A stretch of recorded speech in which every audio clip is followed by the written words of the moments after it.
za Vinka možda. Malo ste vi to grubo. Znate, Vinka, pusti meni. A dobar je, Vinko je dobar. Mir. A što se Akrapa tiče, tu šti men dat ruke. A to hoću koliko god mogu. Baš imam čovjeka za tu stvar. Malo je onako, kako bi rekli, zaboravljiv. Svaku Akrapovu prijavu gurne na dno ladice. A ako se neko čak i siti, jopeju gurne na dno ladice i zaboravi. Pa taki nam triba, taki. Taj čovjek je jači od bilo kojeg lokalnog šerifa u Zaglavama.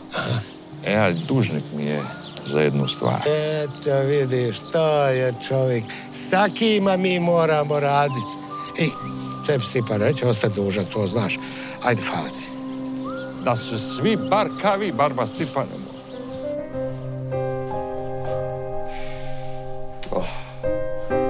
Znači, star je pun ko brod.